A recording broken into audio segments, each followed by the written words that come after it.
Hello friends, this is your friend back with a new fanfic. What if Naruto's harem war decides which 6 girls will win his heart? If you like this story, don't forget to like, share, and subscribe, and leave your thoughts in the comments. Now, let's start. Chapter 1. Jiraiya watched from the Hokage Tower at the ruckus his young protege was creating by just merely walking the streets of Konoha. He shook his head in dismay. Naruto didn't even realize the kind of effect he was having on the opposite. He was the spitting image of the fourth, only slightly better or so judging from what Jiraiya had heard through the gossip grapevine. His hair shone like the morning sun, untamable, wild and tempting to be touched. His skin was tanned, his muscle tone made every female tongues drop. The sight of him melted every female in his immediate vicinity. He was tall yet he was not intimidating. His sapphire eyes have the ability to mesmerize every single female in its wake. His good nature and innocent behavior attracted more attention than his loud mouth and brash attitude. His brash attitude also attracted a lot of attention. Jiraiya wished he was young again and wished he was in Naruto's place. While the older generation still harbored dislike and hatred for the young blonde, the younger ones seemed to be attracted to him simply because he was out of reach and forbidden. They found him intriguing and it seems they couldn't get enough of him. They find him a challenge and his brash attitude to them was traits of a rebel. A bad boy in a positive way. Jiraiya watched his disciple continually walk towards his favorite diner, Ichiraku Ramen Restaurant. The restaurant's business grew incredibly because of the blonde's growing reputation. Many dined there in the hopes to catch a glimpse of him.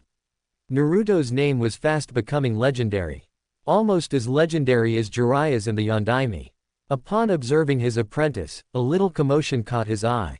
A few girls had begun fighting in the immediate background. Jiraiya deduced it was probably from trying to get close to the blonde as possible. He grinned when he noticed that due to the fight, the girls began tearing each other's clothes off. Then like lightning flashing across the sky, an idea hits him. He can use this. You want me to what?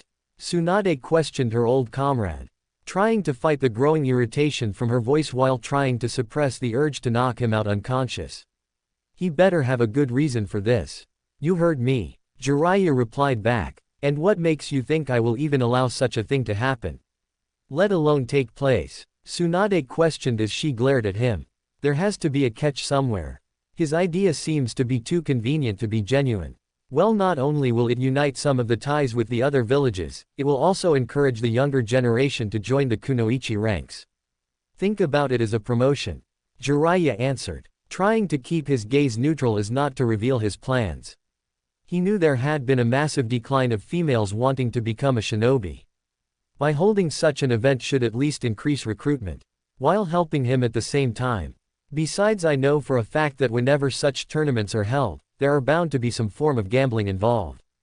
Jiraiya added. The word gambling should perk up Tsunade's interest. What exactly do you get in this? Tsunade replied back, thinking of the many benefits the competition was sure to bring. Though she still doubted her comrade. There was that gleam in his eyes that suggested that his interest was not entirely for the village but for himself. So there must be some sort of catch. What are you questioning my motives for? What's important is what's best for the village. Jiraiya replied back. He can already tell he had already won this argument. She wasn't rejecting his proposal so far. Just trying to figure out what he was up to. Tsunade remained silent, trying to work out what Jiraiya was up to. But he was right. The village's interest comes first. Besides, it would be a great opportunity to show what talents the kunoichi of Konoha has to offer. She just had to keep an eye on him. Very well. You have yourself a deal. Tsunade replied back as they shook each other's hand. Jiraiya smirked. He can't wait till everything comes to action. He had to restrain himself for now. He was already thinking of various novels he can produce out of all these. Now to spread a little rumor to get the ball rolling. Contrary to popular beliefs, men are the biggest gossip than women. They just don't want to admit it. Knowing this little fact, Jiraiya set his plans into motion. A week later, posters were posted up on bulletin boards as well as letters mailed to different countries. They were all about the same thing. Kunoichi tournament. A test of combat skills. Within a few days, Tsunade's office was swamped by responses from different villages eager to join and watch the competition take place. Kunoichi Lounge. Mitarashi Anko, Yuhi Kurenai, Shizune, Suzume, Izuki Yugo, and Inazuka Hana were all seated together. Their subject at the moment was about the tournament. I think it's ridiculous having this sort of competition. Suzume replied back as she adjusted her glasses at the bridge of her nose to keep it from sliding off. The rest of the women nodded their heads in agreement. All except for Anko. I don't think so. I think it's great. Think about it. Being able to fight in the best of your abilities against one another. Anko replied back enthusiastically. That's easy for you to say, Anko, since you thrive in action. It would seem unfair for the rest of the competitors. Suzume replied back. She wasn't a fighter. She knew this. She was a teacher, teaching young kunoichis the finer things in life such as the art of flower arranging and cooking. She was more brains than brawn. From what I know, the tournament has 3 parts. Genin, Chunin and Junin. They fight each other according to their rank. Afterwards they are divided into groups. To keep it fair, Shizune explained. Are any of you joining? Yugo asked. In truth, she was intrigued. She wanted to join. Besides, it was a great chance to test herself against other female nins. Present company included. I've already signed up. Anko responded in glee, which came as no surprise to the rest of the women. I'm in. What about you, Kurenai? Hana answered. She already knew that from the look of things Suzume wasn't interested. I'm still thinking about it. Kurenai answered. What's the prize for this anyway? Suzume asked. Already tired of the subject. A couple of awards, recognition, and all expenses paid trip for 2 to Wave Country.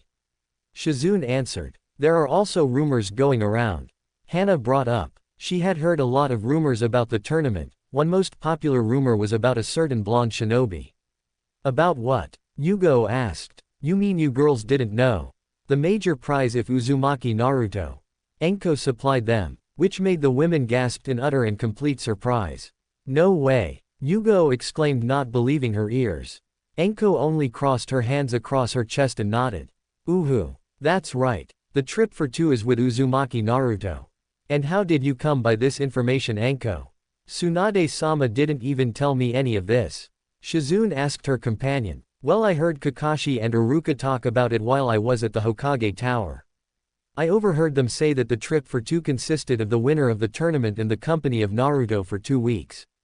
Tsunade was still trying to think of a way how to inform Naruto about it. Apparently Jiraiya had altered the letters that was sent out to the other villages, naming Naruto as one of the major prizes. Anko explained. Oh, that poor boy. Kurenai replied back. You mean young man. And I wouldn't feel sorry for him considering the amount of response we got back from the other villages. Anko corrected. All the other women looked at Shizune for confirmation. Shizune merely nodded. The amount of letters flooded Tsunade's office. No wonder her mentor wanted to kill her former teammate. Anko grinned. Considering the looks on your faces. I'm guessing you're all contemplating about the tournament now. The rest of the women blushed. Naruto has become the village's eye candy. No matter where he went, dozens of eyes followed, tongues wagged and the women drooled. I thought so. Anko replied back as she licked her lips in anticipation. She was looking forward to this little competition. There's one thing I don't understand in any of this. Suzume interrupted as she yet again adjusted her glasses. What is it, Suzume? Asked Hana. The stipulations and rewards about the tournament was pretty much straightforward. Well, Suzume began but was rudely interrupted by Anko. Just say it. Anko exclaimed impatiently. I'm just wondering if Naruto knew of the role he would play in all this. I'm pretty sure he wouldn't be condoning himself as a prize trophy. Suzume explained, doubtful of the blonde's participation. She had heard talks about the blonde demon carrier. Judging from what she had heard, while Naruto may be rough around the edges, he has a heart of gold and was always reluctant about his perverted mentor's plans. She also heard that he sometimes foils Jiraiya's peeping whenever he catches his perverted mentor near the women's hot springs. Now that I think about it, you do have a point, Suzume. Kurenai agreed. Based from what Hinata had told her, Naruto was quite shy and had always great respect towards women. Hinata had reassured her that while Naruto wasn't an ideal gentleman, he wouldn't try and take advantage of any situation if he knew it was unfair and unjust. Well, Shizune, Yugo asked their companion. If anyone should know more about the tournament, it would be Shizune since she was Tsunade's apprentice. Shizune merely looked at her lap. Well, I didn't even know Naruto was involved in this, if I would have probably warned him. And then, Enko prodded. Which could only mean that Tsunade and Jiraiya are trying to keep Naruto in the dark about his role. If they wanted Naruto to know, they would have at least told me about it. Shizune explained, disappointed that Tsunade and Jiraiya seemed to have collaborated on Naruto's behalf. That's right. If Kakashi and Iruka were talking about it in such privy, then they're probably part of Jiraiya's plan of keeping Naruto in the dark. Enko exclaimed as all the pieces of the puzzle began to fall into place. But how could you keep something as big like this from Naruto? I mean, it's the talk of the whole village. Yugo exclaimed. It must be something very diabolical. Suzume answered while she heard the women gasp. Meanwhile, somewhere in Konoha, Naruto happily gobbled up large helpings of his favorite food in the whole wide world. Ramen. Ayame merely smiled at the blonde affectionately as she watched him inhale the ramen she kept bringing him. There was no way to describe a feeling of pride when you watch someone appreciate all your hard work by eating it all up and not spilling a drop of it. She had worked hard, cooking everything that Naruto ordered. Naruto would stop every time to give her his compliments as he devoured them in less than 2 minutes. Thanks Ayame-chan, Naruto said as he gave her one of his foxy grins as he continued to eat. Oi, Oja-san, you should do this more often. Naruto called out to Ayame's father who was cooking at the back. Ichiraku merely smirked. The youth had no idea behind the reason of his most recent food promotion. He didn't like keeping him in the dark and was against the idea at first when Jiraiya had come to see him about keeping Naruto occupied. Jiraiya had given him a lot of money and promised more if he would agree to keep Naruto occupied right until the tournament begins. He wanted nothing to do with it at first, but Jiraiya had assured him that it was for Naruto's sake. Ichiraku had grown fond of the boy and treated him like a son he never had. So it was only natural for him to feel protective of Blonde. Besides, Jiraiya was his mentor. He won't let anything disastrous happen to Naruto, right? Oh man, I'm so stuffed, Naruto commented as he belched out loud. Sorry Ayame-chan, please excuse me, while the girl blushed. It's okay Naruto. It only means that you have enjoyed your meal. Ayame replied back, as she began stacking up the dishes. Naruto felt guilty as he watched Ayame collect the towering bowls of which used to contain delicious ramen. It looks like Ayame would be stuck washing the dishes. While Naruto enjoyed the free meal he got, he felt rather guilty that Ayame and her father had worked hard to cook his meal and he didn't lift a finger to help. Hey Ayame-chan, do you need any help? Naruto asked as he began to help her collect the dishes. No, it's okay Naruto. Ayame replied back. No it's not. You've worked hard to prepare me a meal without me paying the amount that it mostly deserves. The least I can do is help you clean up. Naruto replied back, not taking no for an answer as he balanced the towering bowls on his arms and made his way to the back of the counter to begin washing the dishes. Ayame could only blush as Naruto joined her side. She had always thought of Naruto as kind and thoughtful. They began washing the dishes alongside each other and sooner than expected the dishes were done. Well, thanks again Ayame-chan and Jizen. I'll see you guys tomorrow. I have to go train now. Naruto bid his farewell. He needed to lose all the food he had consumed. A future Hokage should look fit after all. Yane Naruto-kun, see you tomorrow. Ayame called out as she waved him off. Ichiraku smirked. Whenever Naruto had no missions, he was either at their diner or training anyways. But what's different this time is the amount of time he was there. He almost spent the whole day there, and to be honest he was getting tired. Perhaps an eat-all-you-can-all-week promotion wasn't a really good idea since the boy practically inhaled the stuff, the same as the Akamichi boy. But then again it was Jiraiya who would be paying for all their expenses. Besides, the business was booming, he just needed to hire more help, that's all. Chapter 2. It's been a long time Naruto-kun. The woman sighed as she looked at the photograph in her hand. Not the most beautiful photo to have, considering the blonde boy in question is sleeping haphazardly with bandages and drool coming out of his mouth while she gave the dozing boy a kiss, but it's the best photo she has of the boy who made her believe again. The photo really captured the young blonde's purity and innocence. She remembered handing a copy of the same photograph to his teammate while he was unconscious. She even signed her autograph, remembering how hard Naruto tracked her just so he could have her signature. She remembered him telling her that he was one of her greatest fans. "Do you still feel the same about me?" She sighed wistfully. 5 years has passed now. She tried to keep contact with him by sending him letters from time to time, and she always got a reply which brought enormous joy to her. But as the weeks and months passed by, with his various missions and her being swamped with her own responsibilities, the letters began to lessen. Until they barely kept contact at all. She supposes it was her fault for not trying hard enough. She had admired him ever since his team helped her in Snow Country, which only grew over time because of the letters he sent. She had kept the film the director used when he filmed Naruto and her uncle's battle. It served as a reminder for her, of how noble the young blonde was, or whenever she missed him and gazing at their photograph simply isn't enough. She would listen to his voice as Naruto faced his uncle, remembering how his angry tone was always so soft and full of emotions when he spoke to her. Telling her to never give up and believe in herself. "Princess, we are now approaching Konoha's border," one of the guards informed her, interrupting her musing. She looked out of the window carriage and saw the lush greenery that now surrounded their carriage. She felt nostalgic, remembering the last time she was in the area. She had really made a pest of herself as she tried to run off at any given opportunity only to be replaced by excitement. She couldn't wait till she sees Naruto again. "It appears we're not the only ones who are arriving," the guard informed her. She looked out of her carriage window only to see another envoy near the distance. Another dignitary by the look of things.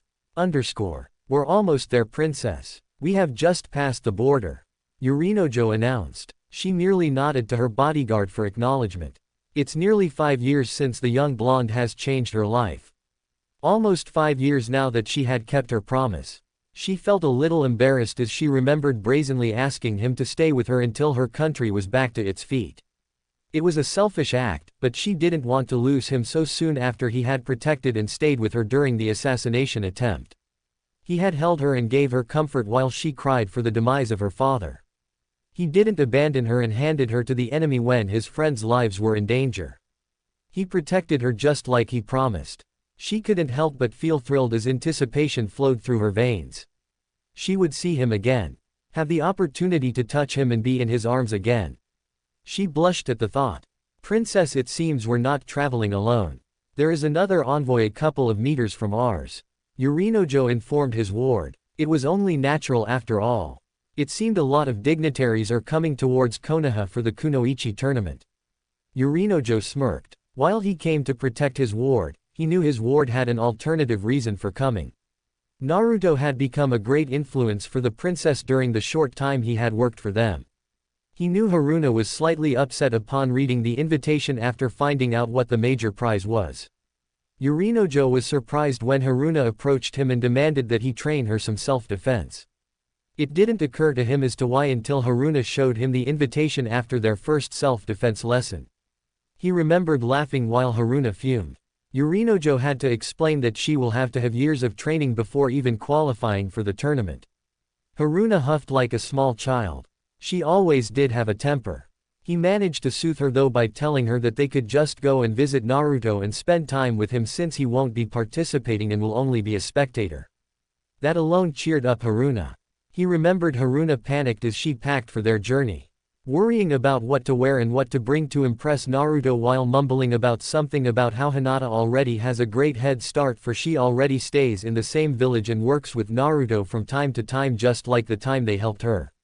Yorinojo just chuckled. He wondered what the blonde shinobi has been up to and why would he agree to become part of the grand prize for the competition. In any case, he was about to find out very soon. Hey! Naruto yelped as Ayame splashed him with soapy water as they washed the dishes. No fair. He then began to splash her back making Ayame squeal. Soon a water fight began only to end abruptly when Naruto tried to get Ayame with a handful of soapy water only to splash Ichiraku when he came to investigate why his daughter was squealing in delight. Gomen Jizan. Ayame moved. Naruto apologized while Ayame giggled and stuck her tongue out at him. Ichiraku just sighed as he wiped his face with his apron. It's all right, Naruto. No harm done. Just try to keep it down, all right. Ichiraku replied as he walked away. Serves you right. Ayame sing-song then squealed when she saw Naruto grab another handful of soapy water and headed towards her. She tried to get away but slipped. Naruto saw this and immediately dived to catch Ayame or at least cushion her fall, which he succeeded in. Ayame yelped when she hit the hard ground. "Itai. That hurt," she complained. "You're hurt." Naruto replied back rather sarcastically since it was he who cushioned her fall but nonetheless worried. It was only then did Ayame realize she was sitting on Naruto's rock-hard stomach. She blushed at such intimate contact. "Do you mind getting off me, Ayame-chan?" Naruto asked at the blushing woman. Which Ayame complied to. "Kuso." Naruto suddenly cursed. "What's wrong, Naruto-kun?" Ayame asked, hoping he had not injured himself for her sake. "I have to go to the market district today. Kin-chan was really mad at me for coming home late yesterday." Naruto explained. Tsuchi-kin was an ex-kunoichi from Sound. During the Sound invasion, however, when Sound inevitably lost, they had discovered a few stragglers in the village. One of them was Kin, which because of Orochimaru's kinjutsu was left too weak to flee. When Orochimaru's kinjutsu was defeated by the Sandaime, his kinjutsu was cancelled and brought his sacrifice for the jutsu back to life but left them barely hanging on. Her teammate Zaku Abumi wasn't lucky. Because of the injuries he had sustained during the Chunin preliminaries exam, he didn't have enough chakra to sustain him, which caused his untimely demise. Naruto along with his team was the one who discovered them. When his fellow nins moved in to finish Kin off, Naruto blocked them. Flashback. Move Naruto, Kakashi ordered his subordinate who continued to block the way of the other Junins. "Move out of the way, brat. We must dispose the trash. Look at what they did to our village. To our Hokage." One of the Junins raged. But Naruto remained to where he was standing. "Move out of the way, Dobi." Sasuke also told his teammate, trying not to stress himself because of his injuries. "Naruto, you idiot, just move." Sakura yelled at him but Naruto remained stoic. "You dare side with the enemy?" One of the Junin questioned. "I will not let you kill someone who is obviously defenseless." Naruto answered. "She is one of the enemy. One of the people who attacked our village.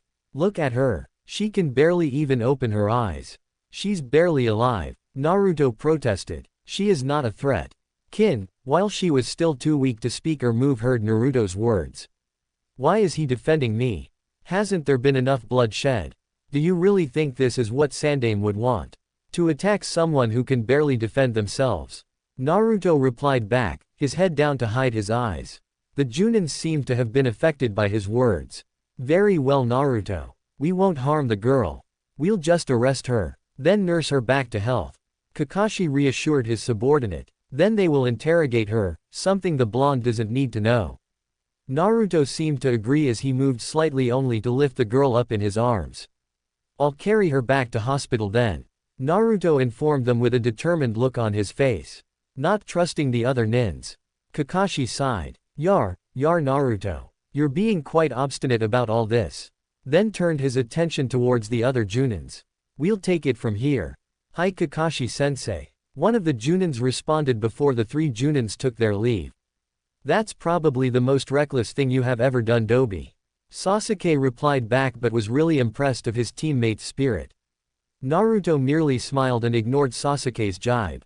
He looked at the girl in his arms, glad that she was still breathing. "We'll escort you to the hospital," Kakashi informed Naruto as their team headed back to Konoha Hospital. End flashback. When Kin was nursed back to health and was interrogated for information, Morino Ibiki found out that the girl was used by Orochimaru to summon the first and second Hokage by using Kin and Zaku as a sacrifice for his Kuchiyos, Edo Tensai, summoning, impure world resurrection. She had also expressed no desire to return to her village after what Orochimaru had done to her and her teammate. It was decided that she be placed under diplomatic immunity. She will stay in Konoha under supervision by another citizen as a refugee. Naruto has volunteered to watch her and even allowed her to live with him. At first, they were at each other's throats since Kin didn't trust him, but in time they had managed to live together peacefully. Kin had enrolled to become a Leaf Nin and became good friends with Hinata and Tenten and the rest of Naruto's friends. Naruto was interrupted from his thoughts when Ayame asked him a question. "She's not upset with you, is she?" Ayame asked. Naruto just gave her a sheepish grin. Since discovering that Ichiraku had an all-you-can-eat promotion going for a week, he had not been eating any of Kin's cooking, which really displeased her. He was meant to go to the market today to buy some groceries but got sidetracked again when he caught whiff of the delicious scent of ramen being cooked and immediately turned around to eat a few bowls of ramen before going shopping. That was 2 hours ago. Not if I don't hurry. Naruto replied back. Sorry about the mess, Ayame-chan. It's alright, Naruto-kun. You better hurry. Ayame replied back. Naruto then dashed off towards Konoha's market district. Where the hell is he? He should have been here by now. Kin said to no one but herself. Naruto should have been back by now. I bet he stopped by Ichiraku's again. Kin plopped down on the couch. She had grown fond of the blonde over the years they had lived together. She can actually afford a place for herself but was adamant to do so since she had gotten way too attached to him. She never did have the courage to tell him about this since he was still stuck chasing Sakura around like a lovesick little puppy. Something that always grated her nerves. While she had gotten along with all of Naruto's friends, she couldn't stomach Sakura's spoiled attitude. The way she treated Naruto like a little lap dog really got under her skin. She kept leading Naruto on, not to mention Rock Lee as well, while pinning away for that traitor Sasuke. She got the two guys eating at the palm of her hand. She then headed towards her room. It used to be Naruto's room, but since she moved in, Naruto moved next to the smaller room next to hers that used to be his storage room. She had appreciated Naruto's generosity. He even helped her decorate the room to her liking. She approached her bedside table and opened the top drawer. She took out a piece of paper. She reread its contents. It was about the kunoichi tournament. She had signed up without Naruto's knowledge, wanting to win the tournament so that she can spend the grand prize with Naruto and finally confess her feelings for him. Then another thought entered her mind. There is a possibility that Haruno Sakura could be her opponent, which brought a smile on her lips. She jumped when she heard the phone ring. Moshi Moshi. Kin greeted as she picked up the phone. Kin, asked the other voice on the line. Ten-chan, what's up? Kin replied back, recognizing Tenten's voice. Nothing much, just bored. Hey, did you sign up for the tournament yet? Tenten asked. Yeah, I have. Have you? Yeah. Tenten enthusiastically replied. I heard almost every kunoichi signed up. Aren't you excited? Thus the two ladies began to discuss in great length who they thought would be in the tournament and what were their chances of winning. Somewhere in Konoha's streets. Phew. This seems the last item on the list. Naruto replied back as he carried an armful of groceries. Only to be interrupted by a summoning bird. Great. This is just great. Now I have to go to see Ba-chan. Naruto sighed. Kin won't be happy about this. He then began to make his way towards the Hokage Tower. At the Hokage Tower, Tsunade sat behind her desk. In front of her was two of the other countries' representatives seated, behind them were their respective bodyguards. Both representatives were women and were subtly filling the room with tension as temperature dropped. They had been discussing their accommodation and the services that will be provided during their stay while at Konoha when both women asked about Naruto. Almost immediately both women looked at each other with suspicion, which made Tsunade's eyebrow rise. Well, this is quite interesting, Tsunade thought as she watched the two women. Just then she heard a loud ruckus by her office door, followed closely by Naruto barging in. This better be good, Ba-chan. Make it quick, I need to go home and put all my groceries away. Naruto whined, still holding an armful of groceries. He had kicked open her door, seeing as he had his hands full. Tsunade's eyes began to tick at the blatant disregard Naruto was showing in front of her and the other dignitaries. She noticed the two women's mood seemed to have brightened due to his arrival through her peripheral vision. Naruto seemed to also have noticed that there were in fact other people in the room and immediately felt sheepish for his behavior. Sorry, Ba-chan, didn't know you had guests. Tsunade seemed to have relaxed because of his honest apology. That's all right, Naruto. Katetsu. Tsunade called one of the shinobi who immediately appeared beside Naruto. Please take Naruto's groceries to his place. I need to discuss some matters to him. Katetsu immediately complied, taking the grocery out of Naruto's arms. Thanks, man, Naruto said to the other nin. No problem, Naruto. Katetsu replied back before disappearing. Naruto. Both female voices piped up in unison, drawing Naruto's attention to Tsunade's guests. Both females in questions glared at each other. Yuki Haim. Haruna Haim. Naruto said before his eyes settled on Haruna's bodyguard. And Yorinojo-san. What are you guys doing here? He replied back with surprised glee. He had not seen them for years. 5 to 6 years in fact. Yorinojo smiled. We're here for the kunoichi tournament. Tournament? Naruto asked in confusion. As everyone in the room sweat dropped. Chapter 3. So that's the buzz I kept hearing about. Naruto said out loud. He only heard bits and pieces of the talk and had seen some of the posters around but paid no attention to it. How could he, when Kakashi kept sending him on errands and the time he spends helping out at Ichiraku's? He had little time to notice what was happening in the village. Besides, it doesn't really concern him as far as he's concerned. Yes, Naruto. They came here to watch the tournament. Tsunade replied back. She still needed to speak to him about Jiraiya tampering the invitations outside the village. She hasn't thought of an idea how to break it to the blonde without suffering the migraine-causing consequences. She really didn't want him ranting at her when it wasn't even her fault. That's great, Naruto exclaimed. He had not seen the women before him for so long. It was great to see them again. It's so great to see you both again. Both women brightened as Naruto gave them his usual foxy grin, making him look handsome and radiant like the Greek Adonis. Naruto, since it's been a while, do you mind showing me where the Imperial Leaf Hotel is? Yuki asked him, making Haruna fume. She was about to ask him the same question but it seemed the other woman had beaten her to it. Since we are also staying at the Imperial Leaf Hotel, perhaps we can all go together. Yorinojo suggested, noticing Haruna's annoyed state. Sure, why not? Naruto replied back, not noticing the two women exchange death stares. Tsunade watched the scene and decided she didn't have a choice. She can't tell him what Jiraiya had done unless she wants to face the blonde's wrath. He was relatively harmless but he was known for being the #1 surprising ninja for a reason, and she doesn't want to find out what type of revenge he has in store for her when he finds out. She just bought herself some time, and if she's lucky she doesn't have to be the one to reveal the dreaded ordeal with him. He would probably seek out Jiraiya first and act out his revenge personally, and maybe, just maybe, he would have vented out all his anger on Jiraiya and skip her. That's a great idea, Yorinojo-san. Naruto, please escort them to the hotel. I hope you ladies enjoy your stay at Konohage. Tsunade replied as she dismissed them.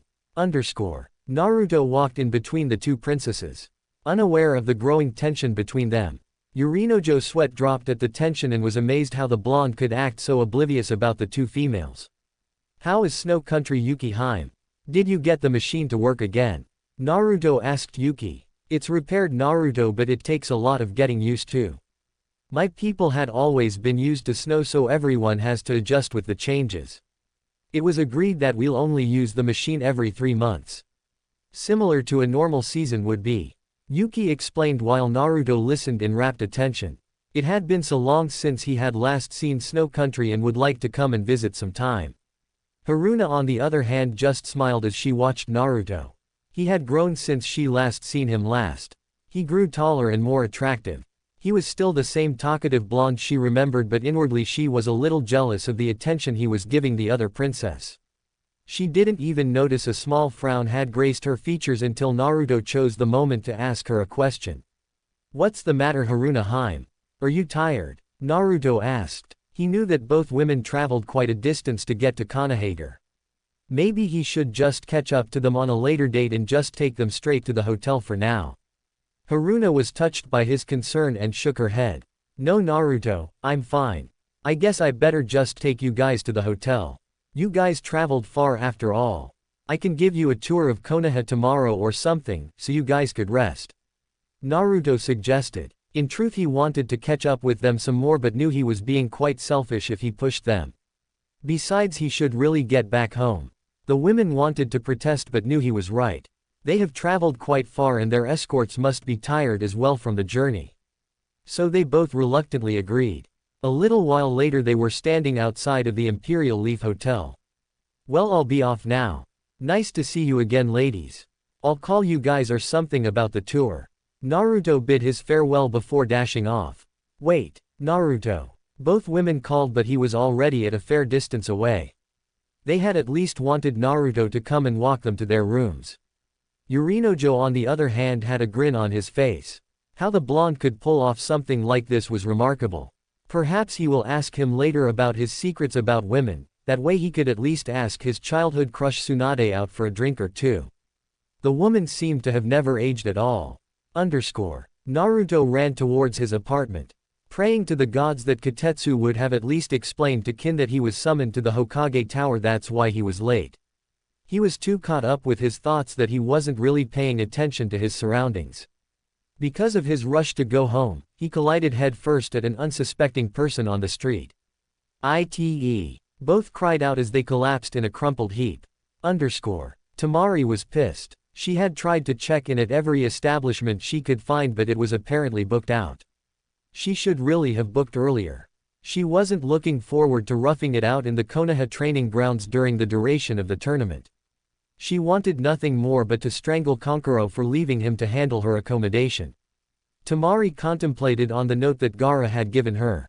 If worst comes to worst, she could always stay at Naruto's. Tamari hoped he didn't mind. Gaara had assured her that Naruto would welcome her. Her brother's confidence over the blonde was a little unnerving. True, the two had become the greatest of friends over the years, but how could Gaara assume Naruto would let her stay with him? Over the years that she had been appointed to be the Leaf and Sands Relations Ambassador, she had stayed in Konoha. Her duties required her to stay at Konoha from time to time to establish and strengthen the country's ties. During the duration of her stay, it didn't escape her attention that the ex-Soundnin Kintsuchi was living with Naruto. But that had been at least a year and a half ago. Perhaps the ex-Soundnin had finally moved out and found a place of her own. She can only hope. She really didn't want to inconvenience Naruto. As much as she tries to hide it, she had grown fond of the blonde Dynamite. He had been a very good friend to her, especially when she and Shikamaru broke up at least 2 years ago. She was too engrossed in her thoughts when someone barreled through her, knocking her hard on the ground. She landed painfully on her butt, while the person landed on top of her. Damn it. Watch where you're going. Tamari cried out angrily. She was then shocked when the person on top of her got up, instantly making her recognize him. Gomen Nasai. Naruto apologized as he quickly got off the person he collided to. He was then surprised to recognize her. Tamari-chan. Naruto cried out in glee as he glomped her. Tamari once again had the privilege of landing on the hard ground courtesy of an overexcited loudmouth blonde. She was instantly engulfed by an over-enthusiastic hug, making her fall back again. Can't breathe, Tamari managed to say. Gomen ne Tamari-chan. Naruto replied back when he noticed Tamari had slightly began to turn blue. He jumped off of her. It's alright, Naruto. I guess you're just glad to see me, huh? Tamari managed to say it. She smirked at the other blonde. Yeah, Naruto replied back as he offered his hand to her to help her get up. He then saw her luggage scattered on the street and promptly began to collect them. So you're here for the tournament too? Naruto asked as he collected the bags. Yeah, Tamari answered. She joined the competition for the trip, of course. An all-expense trip to the country of Wave sounded so appealing, and the fame and fortune it would bring her country. She didn't really mind if she had to spend it with Naruto. He wasn't really that bad, but she was curious as to why he would even agree to become part of the prize. She was about to ask him when his next question startled her. So where are you staying? I'll walk you there if you want, then you can tell me what Gaara and Kankuro has been up to lately. Naruto replied back as he began to carry her luggage, totally forgetting about his need to get home urgently. Tamari bit her lower lip. Naruto had just reminded her of her accommodation problem. Well, you see, Naruto, she trailed off. She really didn't know how to ask him. What is the matter, Tamari-chan? Is something wrong? You didn't lose one of your luggages, did you? Naruto asked, concerned. Tamari shook her head. No, it's not like that, but what is it, Tamari-chan? Tell me, maybe I can do something. Naruto offered. Well, you see, it appears that there is no vacancy in the hotels and other housing establishments here in Konoha because of the big tournament. Tamari explained as she watched his reaction. Naruto nodded his head, listening intently but still had no clue to Tamari's subtle clues. Yeah, Naruto encouraged her to go on. He still has no idea what her dilemma was. Tamari took a deep breath and sighed. There's really no point in being subtle with Naruto.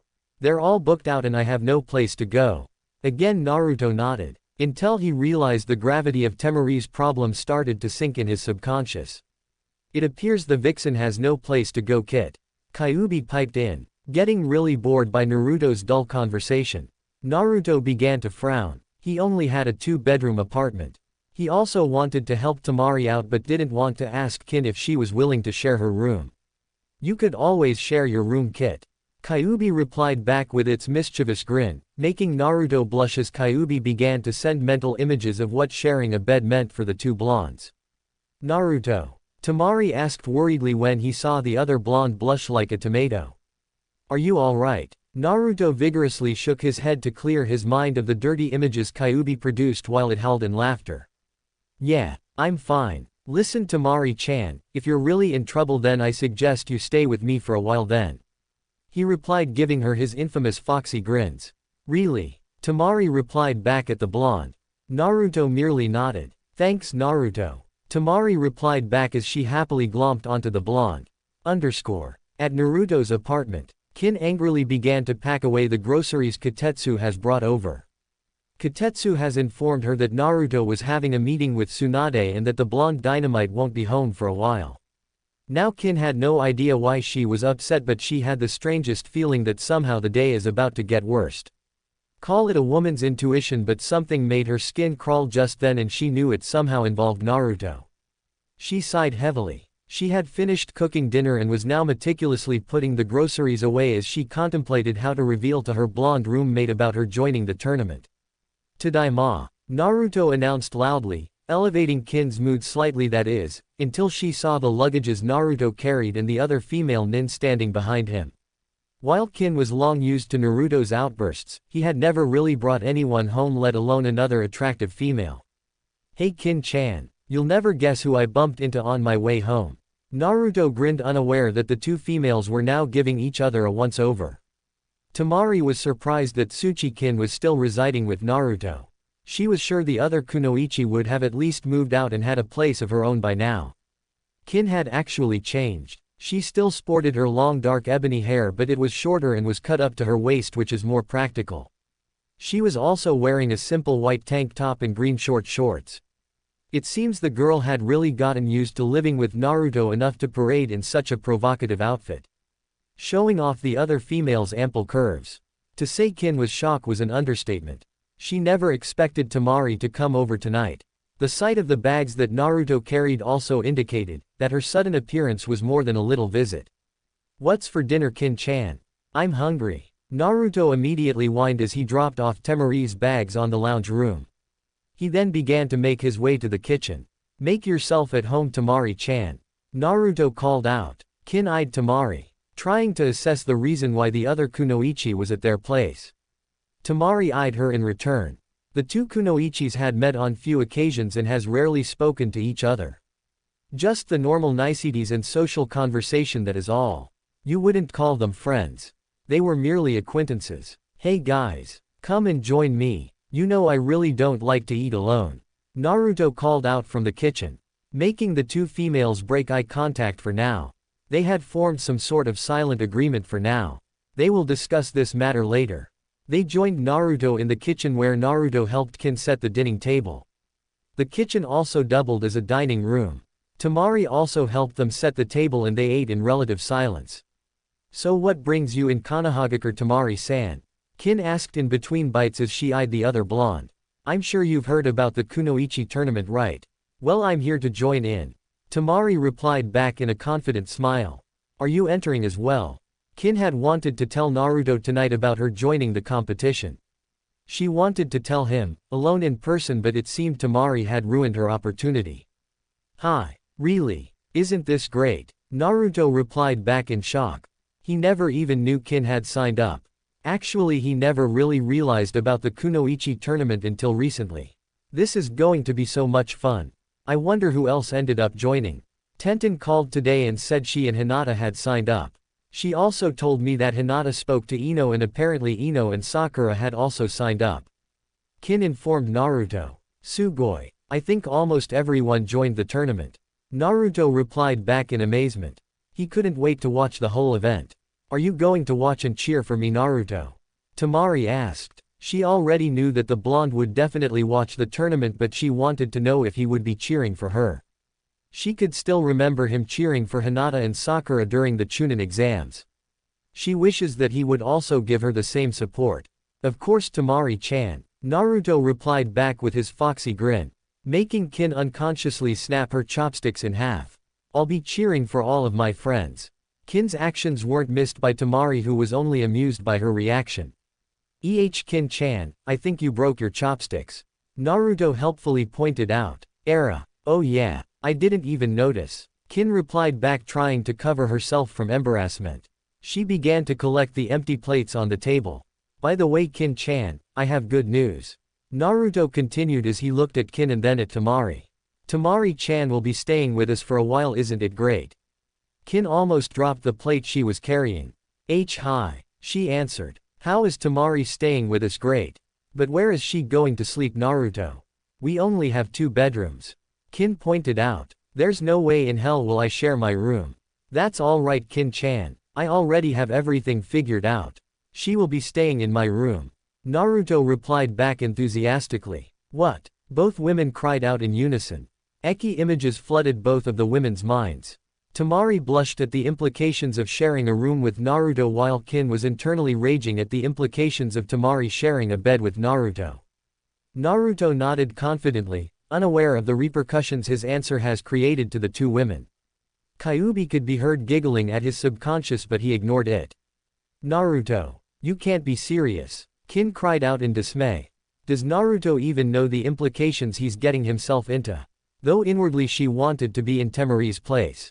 So many lost opportunities. All those times she could have easily crawled into bed with Naruto seemed so far out of reach now. Damn sensibilities. I am Kin-chan. I'll take Temari's luggages to my room now. If you'll excuse me. Naruto replied back. The decision has been made and there was no point in further discussing the issue, leaving the 2 women to stare at each other. Way to stand you ground, Kit. Kyuubi commented, amazed at how the boy had managed to steer and take command of the situation without giving in to the female's protest like he usually would. This is your fault, you know. Kin angrily huffed at Temari as she took the plates towards the sink. They were now left alone to themselves in the kitchen. Temari brought her own plate to the sink.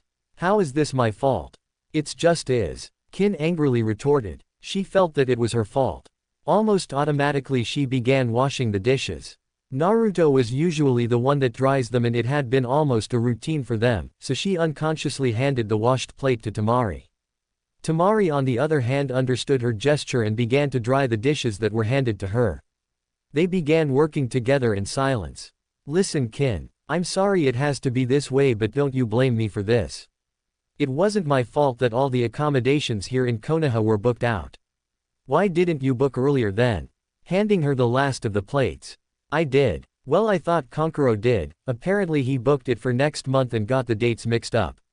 Temari replied back, angry at her brother for making such a grave mistake. Kin then began to put the now dried plates, utensils and glasses away. It doesn't really matter now, does it? You just better not try anything funny. Kin warned. And keep your hands to yourself. As she glared at the blonde. And what exactly are you implying? Temari replied back. She could sense the warning in her tone. Besides, it should be Naruto you should be warning. Feeling a bit impish, Temari decided to tease the brunette even further. But I guess it can't be helped, can it? I can't help it if he feels the urge to touch me while we're in bed. Who wouldn't? With me lying beside him and all. Smiling slyly at Kin. I'm just too tempting, she added as she began to arch her back and began to pose provocatively. Kin almost snapped at Temari's insinuation. That is until they heard Naruto call out. Hey Temari-chan, the bed's ready, which only made the 2 women blush crimson. Hi. Temari answered as she began to make her way towards Naruto while Kin was hot on her heels. Kin will not let Temari sleep with Naruto. If she has to, she will volunteer and share her bed with the Sand Nin. They both entered Naruto's room at the same time only to see the blonde male clutching a pillow and a blanket. The room's ready, Temari-chan. Sorry if it's a bit messy and all. The 2 women merely stared at the blonde. Well, I'm tired. I guess I better go and head off to the couch then. Good night, Kin-chan, Temari-chan. Naruto replied back to the speechless girls as he walked past them and went towards the lounge room. The two women just gazed at the blonde male. Kin was both amazed and happy with the sudden turn of events while Tamari felt a little disappointed, though she had no idea why. Well, that solves both our problems then. Have a good night, Tamari-san. Kin said cheerfully as though a great weight has been lifted off her shoulders as she headed towards her own room. Tamari swore she had seen the brunette almost skipped happily as she entered her own room. Tamari absently moved into Naruto's room and decided to get ready for bed. Wondering why she felt disappointed that Naruto wouldn't be sleeping next to her. But shrugged it aside, she might just be tired. At the couch. Naruto tossed and turned in the couch. He was trying to get comfortable but was in vain. It didn't help matters when Kyuubi often suggested that he should ask one of the women to share the bed with him since he was supposed to be the master of the apartment. Naruto merely groaned in response. So he decided to meditate and listen to his surroundings. Taking a deep breath, he began to listen. He could hear the clock ticking as well as the water drops from the kitchen faucet. He can hear the crickets outside and the breeze that blew silently against the open windows. These sounds were so peaceful and was slowly lulling him to a deep slumber. Deep in the recesses of his mind, Kyuubi watched the blonde boy sleep. Contemplating about the young human's life and the ordeal the young blonde has lived since becoming its prison. The human boy had lived a long and painful life so far. It is great to see that at least now he was finally getting his life on track. With the many friends he had met along the way, Naruto's life had gradually become better. It amused Kyuubi immensely that once his social life has improved, he had also attracted a great number of the opposite and a few same ones while remaining oblivious to it all. But despite all this, Kyuubi knew that the boy was still adjusting to this new improvement in his life. Kyuubi could still feel a sense of emptiness in the boy. "I will take care of you, kid," Kyuubi murmured to the sleeping boy. Deep in Naruto's subconscious, where a massive cage laid, was the great creature Kyuubi. Its massive, ferocious appearance began to transform slowly. Its massive form began to shift as it gradually became smaller. The fur covering its body began to disappear. Once the transformation was finished, it left an image of an adult human female with long, wavy, fiery red hair that cascaded down its front covering its chest. It looked to be around the age of 20 to 25 years of age. Outside its cage laid a sleeping Naruto. Unaware of Kyuubi's transformation, Kyuubi walked in front of its cage, but as it got close the bars began to shift so that it will contain the now humanized demon. The bars could only let Kyuubi's arm pass through. Kyuubi kneeled near the cage and sat as close to the bars as possible. It sat there, with its human legs to one side. Similar to how a classy and sophisticated human woman would sit. Kyuubi reached out towards Naruto's hair and began to stroke it. Naruto's hair felt like fine silk in between her human fingers. Naruto seemed to have sensed its touch, for Naruto unconsciously moved closer to the cage. "I will definitely take care of you, kid," Kyuubi murmured to its sleeping keeper. Its red ruby eyes never left the blonde. "It will make sure that Naruto will have no nightmares tonight like the many other nights since." Kyuubi noticed the blonde's worth. Chapter 4. Kin woke up early to prepare breakfast for her and Naruto as usual. She figured her blonde roommate would still be sleeping right now. Her mind was still filled with cobwebs and there was a nagging feeling that something was amiss. There was something important that she needed to be aware of, but she couldn't remember what it was, so she dismissed it. She proceeded to head towards the kitchen where she saw a lump on the couch. Still a bit groggy, she approached the lump only to recognize the wild, unruly blonde hair. Kin couldn't help but smile. The poor guy, he was probably too exhausted to even make it to his room last night. Kin said to herself. Again there was a nagging feeling at the back of her head that was screaming something that she should remember. Again she dismissed it, opting instead to wake up the poor guy before he got neck and back cramps from sleeping on the couch. "Hey, Naruto, wake up," Kin said as she shook his shoulder gently. "Zzzzzzzzzzzzz," was all she got for a reply from the heavily dozing blonde. "Come on Naruto, wake up. You'll get cramps this way." Kin tried again. "Zzzzzzzzzzzzzzz." Kin, getting tired from the snores she was receiving in response, decided to just pull the blanket off the dozing blonde. Perhaps the shock of the cold morning air would rouse the blonde. "Okay Naruto, you asked for this. Kin warned as she pulled the covers. What happened next was certainly unexpected. Blood drained from Kin's beautiful face at the scene before her. Her mouth became unhinged as she found herself stuttering inaudible words. Before her was Naruto. His shirt was probably discarded during the night, revealing his well-chiseled chest and abs, but that wasn't what made Kin lose her words or her composure. As her eyes trailed down his body, her eyes paused and immediately became riveted on the sizable lump hidden by his orange silky boxer shorts. For the lack of better words or description, her mind deduced the scene before her. He had a tent. Unfortunately, at this very moment, the draft finally got to the sleeping blonde and chose that moment to awaken. Rubbing the crust from his eyes, he finally noticed Kin staring at him, clutching his blanket rather tightly to her chest. "Good morn," was all Naruto managed to say before Kin let loose a high-pitched scream of indignation of embarrassment at being caught staring at him. The next thing that Naruto managed to see was Kin's right hook before he was sent back to the land of dreams. Kin was shocked to say the least when Naruto woke up so suddenly. Immediately she was embarrassed beyond words at being caught, so she punched him on impulse as she rushed back to her room, locking the door behind her. Her heart was beating a mile a minute, causing the blood to rush back to her face in full force, erupting into an uncontrollable blush. Meanwhile, Kin's shriek of indignation had awakened their guest. Tamari did not appreciate being awakened in such a way and immediately grumbled about the rudeness of her hosts before trying yet again to find sleep. But even with her head buried against the pillows, she couldn't block out the sunrays already peeking through the curtains or the morning birds chirping merrily outside. It was clear to Tamari that her efforts were in vain. Giving up on getting back to sleep, she decided to take a bath instead. She prepared her bathing needs and headed towards the shower, hoping that Kin or Naruto has not beaten her to the bathroom yet. Back at the lounge room, Naruto woke up the second time that day, though he doesn't know it yet. There was a slight stinging pain on his cheek, but he dismissed it as the result of sleeping on a rather uncomfortable couch. His mind was still a little hazy from remnants of sleep, and the punch that Kin had given him that he had yet to realize. For the first time in quite a while his dreams were devoid of nightmares, giving him a rather relaxed and calm feeling compared to the other times where he woke up in cold sweat. He sat up and began to stretch his arms and legs, trying to get rid of the kinks in his muscles. He then proceeded to get the kinks off his neck as he rubbed his eyes. His mind was still groggy and he wondered why in the world he was sleeping on the couch. With nothing else to do, he decided to get ready for the day. He went to his room and began to prepare his bathing needs. Meanwhile, Kin had finally gotten her composure back and hoped that Naruto would forgive her at her rather violent outburst. She was still blushing remembering Naruto's slumbering form, but willed herself to relax and put the image at the back of her mind for now and fix Naruto and herself some breakfast.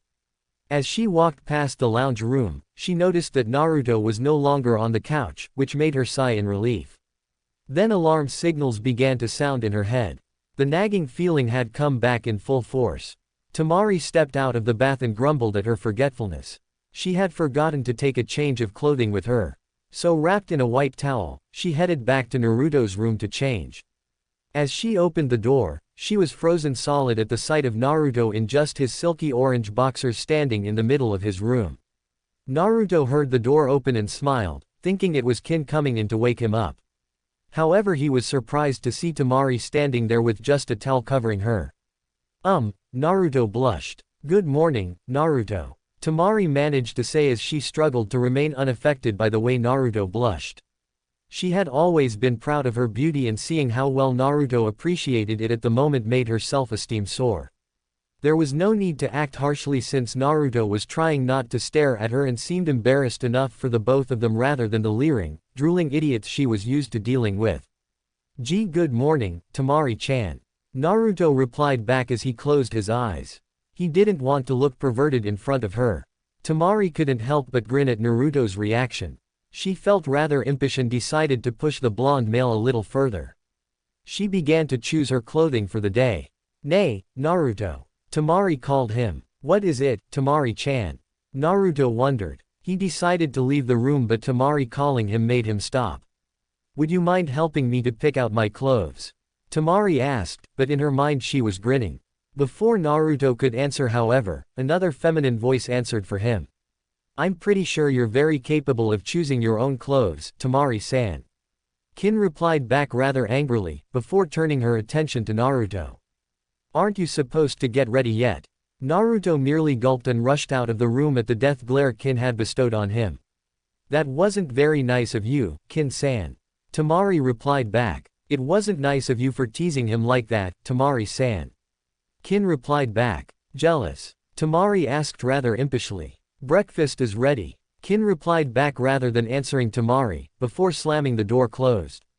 Temari merely grinned. She'll definitely like staying with Naruto. Elsewhere. Has he called yet? Haruna asked her right-hand man Yorinojo. Not yet, princess, after all it's only 6 in the morning. Perhaps the young man is still sleeping. Yorinojo answered his young charge.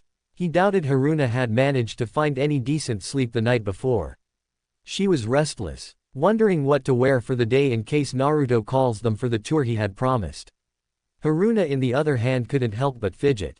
She didn't have much time to speak to the blonde because of the other princess from the country of snow. Today she was determined to have his attention solely on her. Relax, Haruna-hime. Naruto always keeps his word, remember. Yorinojo replied back. His words seemed to have soothed the irate princess. Would you like some breakfast first? Haruna simply nodded. So no one has called yet? Yuki asked the hotel concierge. She was also waiting a call from Naruto. No, it's fine really. Please inform me immediately if an Uzumaki Naruto either shows up or calls. Before hanging up the phone, Yuki was getting giddy with excitement. She couldn't help but feel excited about having to spend the whole day with Naruto. Back at Naruto's apartment, the atmosphere was a little tense. Naruto opted to remaining quiet throughout breakfast or incur the wrath of his roommate. He could tell that Kin was upset by the way she gripped her chopsticks and the ominous dark aura in the background. He was pretty sure anytime soon the chopsticks she held were going to break because of the strain they were under. Temari on the other hand was rather cheerful and was thoroughly enjoying the little scene before her. She couldn't help but tease Kin or Naruto, it was just too much fun seeing their reactions. Oh, Naruto. Your juice is nearly empty. Would you like a refill? Temari asked, noticing Naruto's glass of orange juice. Before Naruto could answer however, Temari had already taken his glass and refilled it for him.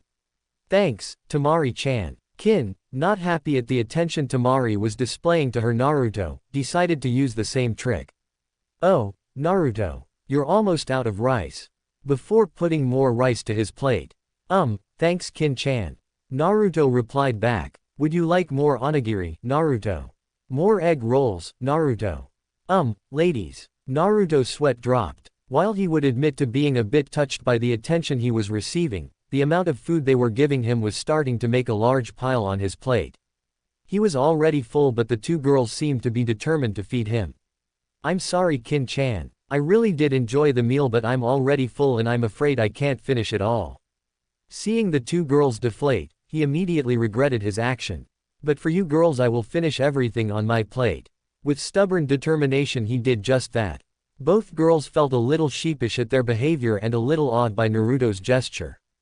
Ha! Naruto cried out in triumph as he set his chopstick down, his gut visibly protruding.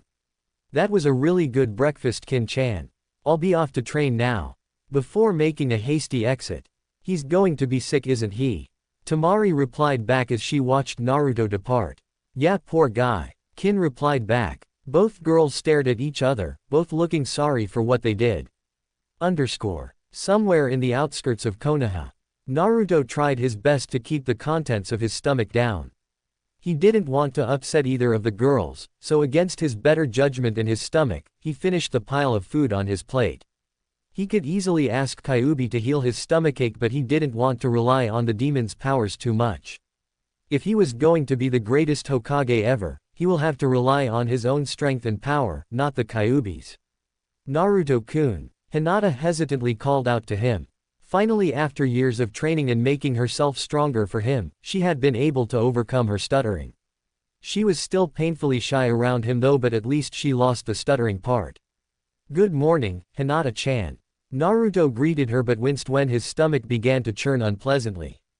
Almost immediately Hinata was by his side, her concern for him overriding her shyness. What's wrong, Naruto-kun? I seem to have some stomach pains, Hinata-chan. Naruto tried to grin. Ate too much at breakfast. Hinata couldn't help but smile at his answer. It was just typical Naruto-kun for her. Would you like to come with me towards the Hyuga Manor? I'm pretty sure I have something that would help you. She replied back as she shyly looked down at her feet, blushing radiantly. She didn't know where she found the courage to ask Naruto such a bold invitation, but her concern for his well-being was keeping her from fainting, especially at the way he looked at her. Thanks, Hinata-chan, you're the best. Naruto replied back, trying his best to give Hinata his biggest smile of appreciation. She was such a great girl. A nice but weird kind of girl, but nonetheless nicer than some of the girls that treated him harshly over the years. Hinata couldn't help but blush at his compliment. You're welcome, Naruto-kun. Now if you'll just follow me. At the Hyuga compound, Hinata used the back way towards the main building where she and the main branch family lived. It just wouldn't do if the elders saw her with a boy. They might get the wrong idea. Besides, for some unknown reason they held an animosity towards her dear sweet Naruto-kun. She was thankful that the people at the estate were too busy to notice her or Naruto's presence. She also thanked the fact that Naruto no longer wears his bright and loud orange clothing, only black clothing with a minimal red or orange strip in it. She led Naruto towards the private kitchen area where she instructed Naruto to sit and wait while she prepared tea to soothe his aching stomach. Thanks, Hinata-chan. You didn't have to go through all this trouble for me. It's no trouble at all, Naruto-kun. Hinata blushed. Naruto began to make idle chit-chat as they waited for the water to heat up. I heard from Kin-chan that you're joining the kunoichi tournament. That is right, Naruto-kun. Wow, that's great, Hinata-chan. I'll be cheering for you. Hinata once again blushed at the attention her Naruto-kun was giving her. I'll do my best, Naruto-kun. She had every intention of winning. The prize would enable her to bring Naruto to Wave Country where she can confess her feelings for him. Truly, after spending 2 romantic weeks away from Konoha with just the two of them would give her enough courage to confess to him. But thinking of the other competitors slightly dampened her resolve. What if they're stronger than her? What if she failed? How will she be able to confess to her dear Naruto-kun? And if Naruto was watching and cheering for her and she lost and let him down, what then? Naruto suddenly held both of her hands in his as he looked into her eyes. I know you will, Hinata-chan. I know you always do your best, he said when he saw her begin to lose her spirit, probably thinking about the other competitors and doubting her abilities once again. For the life of Naruto, he couldn't understand why Hinata always doubts herself. She was one of the most kunoichis he knew, and yet she was always so adamant and hesitant about her abilities. It was probably due to the many times people always underestimate her, like Neji before. Naruto knew that she can accomplish great things if only she believed in herself more. Hinata nearly fainted but resisted the urge to do so. Naruto was noticing her. He was holding her hands, his intense blue eyes boring into her pale lavender hue ones. She was in the verge of swooning when they were interrupted. Hinata-ni-chan. Hanabi walked in the kitchen, was shocked to find the infamous Uzumaki Naruto holding her older sister's hand in an intimate manner. Given the fact that they were also alone in the kitchen unsupervised. Hanabi-chan. Hinata replied back. Naruto immediately let go of her hands, an act which brought disappointment to her. Hi there. Naruto greeted the girl. He has a nagging feeling he's seen her or met her before but couldn't really pinpoint where and when. Hanabi merely raised one delicately shaped eyebrow. She never knew her older sister had in her to bring a boy to the compound, and Uzumaki Naruto no less. She noticed her sibling's visible blush and put 2 and 2 together. Finally solving the puzzle she had been trying to figure out for months. She knew her older sister's dedication wasn't for herself but for someone special. Her cousin Neji had informed her that Hinata's change was not only for herself but to prove herself worthy in the eyes of the object of her affection. When at one sparring match, her sister managed to defeat her not once but 5 times, revealing her own set of jutsus and one impenetrable defense called Shugohak Rokujian Sho, protection of the 8 trigrams 64 palms, a combination of their clan's Hakusho Daikaden, 8 trigram palms heavenly spin, and the Hake Rokujian Sho, 8 trigrams 64 palms. For months since Neji's revelation, Hanabi strived to figure out who had captured her naive older sister's heart, but her efforts were in vain. It was hard to decipher what type of guy had captured her sister's attention when she was such a shy creature. Hanabi should have known that her quiet-willed sister would be attracted to the untamed and chaotic force that was Uzumaki Naruto. Hanabi couldn't fault her sister's choice.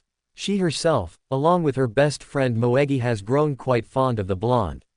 Hearing his great feats from the elders and the other shinobi in the village had sparked interest in her behalf, not to mention that the blonde was absolutely gorgeous up close also helped her fascination grow. Hanabi smiled widely, which didn't happen very often. I didn't know you had a guest Onichan. I hope I didn't interrupt anything.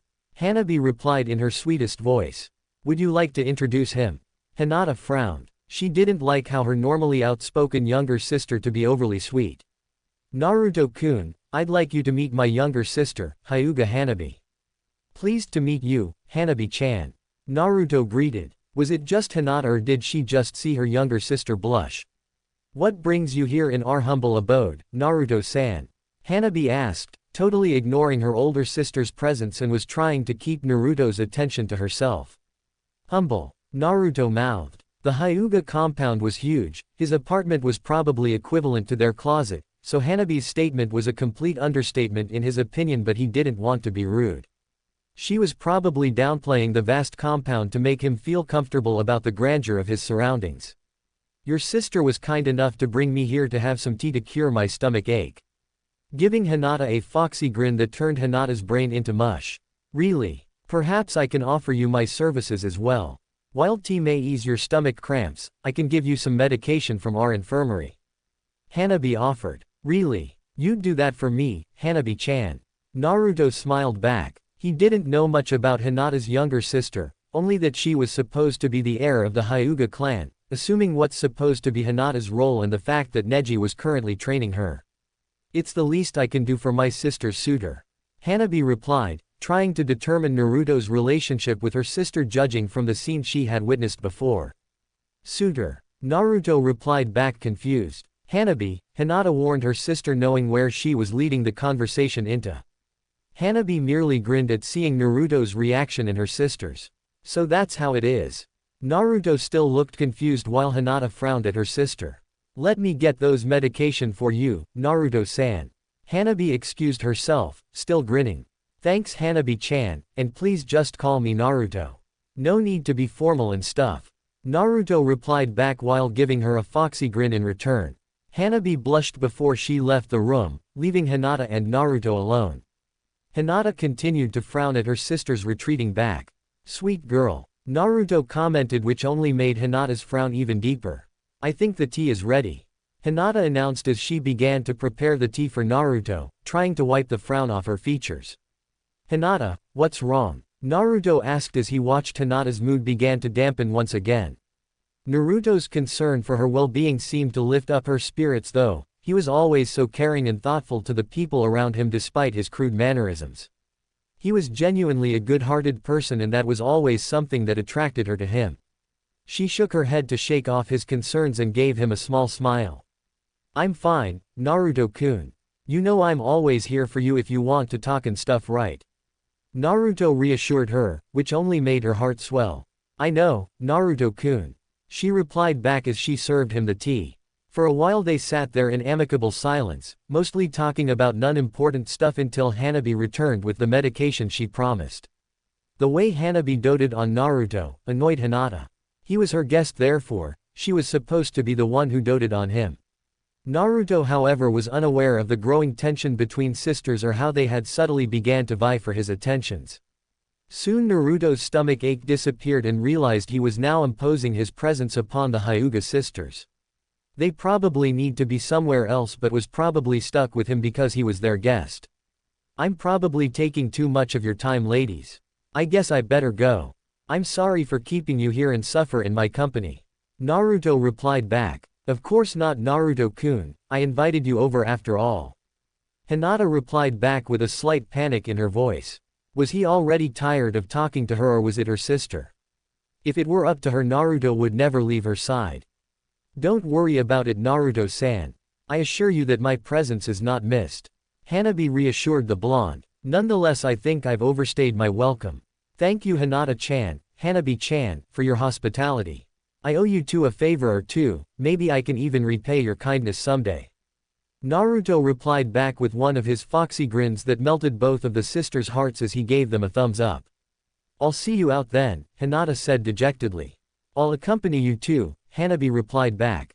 The three then snuck Naruto out of the Hyuga compound.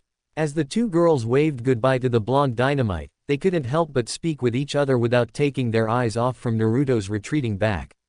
Just what are you up to, sister? Hinata asked as she continued to wave goodbye.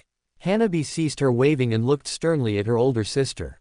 Nothing, dear sister, whatever gave you that idea?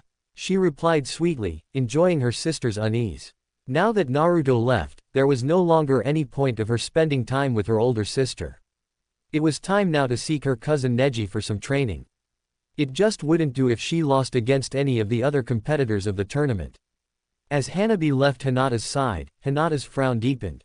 Her sister was up to something, she could feel it. At the Konoha Imperial Leaf Hotel. Damn it, Yurino-ju. Haruna cried out in frustration. Mind your language, Haruna-sama. Yurino-jo reprimanded his young charge. It was now approaching lunch, and there was still no word from the blonde shinobi. Yurino-jo sighed in relief when he heard a knock upon their door. Hopefully that would be Naruto. Upon hearing the knock, Haruna's mood seemed to lift up and immediately rushed to her room to inspect her clothing, hoping that the dress she wore was not crinkled or her hair messed up. Yurino-jo opened the door, only to be disappointed. Before him was a young man, probably one of Yukihime's footmen. Greetings. The young man greeted him nervously.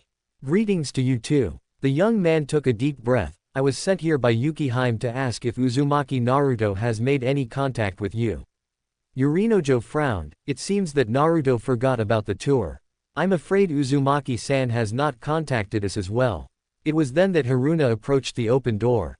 Naruto. She asked, hopefully only to be disappointed at finding out who was by their front door. Somewhere in Konoha. Naruto walked leisurely around the streets, taking in the scenery before him. I got a funny feeling that I'm supposed to be doing something, but what? It was only when he looked up at the Hokage Tower and looking at the Hokage monument did he remember his promise to the two princesses. Oh damn it, I'm late. With that he rushed towards the Konoha Imperial Hotel, hoping that the princesses were not too upset with him. It was fast approaching lunchtime after all. Chapter 5. Naruto made a mad dash towards the Imperial Leaf Hotel, albeit a bit clumsily as he zigzagged on Konoha's busy street to avoid colliding with the people. He ran around pretty much like a headless chicken, since panic was overriding his senses, making him momentarily forget where the Imperial Leaf Hotel was located. You really need to calm yourself down, Kit. Kyuubi advised. With all Naruto's panicking, his mind was screaming with worry, enough to disturb the sleeping fox. But I'm late. Naruto spoke out loud, momentarily forgetting to speak in his mind. Yes you are. But with your mind in a jumbled mix, you're going to get even more delayed if you don't get your thoughts in order. Kyuubi replied back, and as though it was proving its point, Naruto realized he had just turned in a dead-end street. Damn it. Naruto cursed as well as many more expletives that are better off unsaid in this story. My kid, what colorful and descriptive language you've picked up. I bet the princesses would love to hear you sprout such words. Kyuubi replied back. You're not helping, you know. Naruto replied back gruffly as he stared at the wall in front of him, taking the moment to try and calm down. Taking deep breaths he closed his eyes and tried to clear his mind from the panic attack he was feeling. When he was sure that his breathing was now even and at an acceptable level, he turned around and walked out of the dead-end street. Now where exactly did I end up? Naruto wondered to himself, until he caught glimpse of the Yamanaka's flower shop. Well, since I'm already late, I might as well grab something to make up for it. I'm sure they wouldn't mind if I got something for them. Naruto reasoned to himself. Kyuubi couldn't help but feel proud of the boy's reasoning. It's a very good idea to placate the females. Naruto made his way towards the Yamanaka's flower shop where he was greeted by a rather bored-looking Yamanaka Ino behind the counter. Welcome to Yamanaka's. Ino greeted rather blandly, not even looking up from the magazine she was currently flicking through. I can see why business is booming. Naruto couldn't help but sarcastically remark. Ino irritatedly looked up from her magazine to tell off the smart-mouthed sarcastic remark and was not all that surprised to be greeted by Uzumaki Naruto. Figures. Ino replied back as though the problem was solved. Naruto, the ramen stand is in the next corner of the street. She helpfully pointed out. Perhaps he had entered her shop by mistake from ramen-induced hunger pains or cravings. Huh, yeah, I knew that. Naruto replied back, having no idea why Ino would even say such a thing. He looked at her like she was the epitome of the word, dumb blonde. The amount of flowers were a dead giveaway. Ino couldn't help but feel a slight twitch of irritation from the way Naruto looked at her. He was looking at her like she was stupid as he stood there in front of her with arms crossed against his broad and muscular chest. So why are you here? She asked the blonde, wondering why on earth Naruto would be there of all places. Naruto once again gave her that look, the look that says she's not as smart as she looked kind of look. I'm here to get some flowers, duh. Ino shook in repressed rage. How dare this blonde look down on her and make her look stupid? She slammed both hands on the counter and glared at him. So why aren't you looking around then, instead of you irritating me? Well, Naruto's sweat dropped and he scratched the side of his nose feeling a bit sheepish. I don't know much about flowers and stuff, so I was hoping you'd help me. After insulting me, Ino couldn't help but incredulously reply back. That was some way to ask someone to help them. From the way she was feeling at the moment, she was tempted to give him some poisonous plants and poison ivy as payback but had to restrain herself. She felt sorry for whomever was going to receive the flowers. She couldn't take a risk. What if it was for Godime-sama? She was the only female she knew that tolerated the blonde doofus. Naruto scratched the back of his head. Come on Ino, don't be like that. I'm in real deep water here. If you'd like, I'll take this as a favor and I'll treat you to something. Please, I'm desperate here. So he screwed up again. Ino thought, but more importantly she was intrigued. If Naruto was buying flowers, that means he messed up with some girl. She immediately thought of Tsuchi-kin, but Naruto, as far as she knew, never bought flowers for anyone. Rather just treating them to ramen as a peace offering. How could anyone consider ramen as a peace offering anyway? Even as a treat. Ino looked at Naruto once again. He did look desperate and he had that abandoned puppy look that was starting to melt her hardened resolve to leave him with his own devices. Besides, it wouldn't hurt if Naruto owed her a favor or two. Fine. Ino reluctantly replied back as she left the counter to join him. What did you have in mind? Naruto frowned and concentrated real hard. How about you show me what you have first? Ino clucked her tongue in distaste. It seemed that she will be preoccupied for a while. Well, it beats doing nothing after all. Yeah, okay. Follow me then. She led him around the shop showing him various flowers. After about 20 minutes of scrutinizing everything in the shop and looking like he was being tortured for interrogation, Ino asked Naruto what he would like. Naruto's frown was evident and the lost look in his eyes prominent. Ino sighed. Why don't you just buy roses like the other guys? They're very popular. Ino advised him, which made Naruto grimaced. What would you pick? He asked as he turned towards Ino. He didn't want roses. Roses sounded too plain and almost had a hollow meaning to them due to their popularity. Ino was a little taken aback by his question. She was used to customers asking her preferences, since she has more experience in flower arranging, but it was still weird to hear Naruto ask the question. I would have picked baby's breath along with the Chinese chrysanthemum, iris and narcissus combination. Naruto nodded. I see. Then I'll go with those then. Naruto replied back. He trusted Ino's preference. Ino on the other hand was a little taken back. Just like that. After all the trouble of showing him their entire collection of flowers, he would trust her judgment. Wait a minute, you mean you'll just take my word for it? Of course Ino-chan. Why not? You've been running this business with your parents for years. I'm pretty sure you're never wrong. But you didn't even tell me what type of person you're going to give the flowers to. For all you know, they might be allergic to the flowers I just recommended you. Naruto frowned in deep thought then smiled. I trust you, Ino-chan, besides I won't blame you if they are allergic to the flowers. That's my fault for not knowing. Ino couldn't help but smile at Naruto's honesty but did a double take when she realized what he just said. Wait a minute, did you just say they? Naruto nodded enthusiastically. Yeah, I would like to buy 2 bouquets please. Naruto's confirmation made Ino's eyebrows rise. She was flabbergasted. Who would have thought Naruto would be such a ladies' man? But then again, Looking at him now, she had to admit there was something undeniably charming about Naruto. Maybe it was the great body he carried or those marvelous eyes of his, or perhaps the childlike innocence about him that made almost every female in the immediate vicinity swoon. Even those who doesn't like him had to admit that they don't like him simply because he possessed the very same characteristics listed. So who are the lucky ladies? Ino inquired, curious who Naruto would be giving flowers to. A couple of girls entered her mind. It could probably Sakura or Kin, or perhaps Ayame, Shizune or the Godime herself. The possibilities were endless. Naruto merely scratched the back of his head, unsure if he should tell Ino.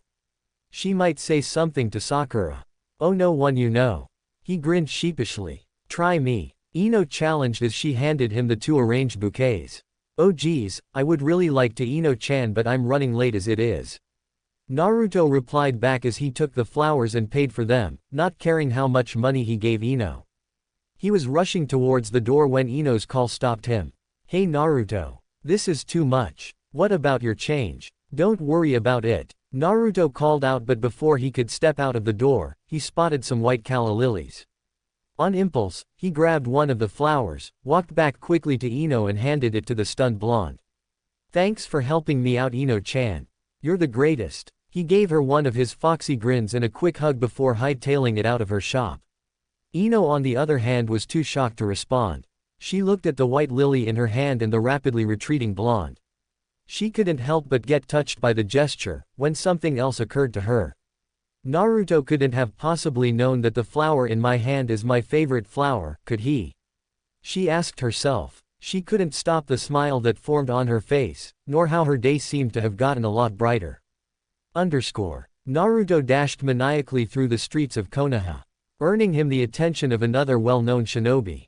Ohio Naruto-kun. Lee happily trotted beside him. You are full of youth today. Sorry Lee, can't really talk to you right now. I'm late. Naruto replied back to his companion. I see, well may the power of youth guide you. Lee replied back with a slight disappointment in his tone.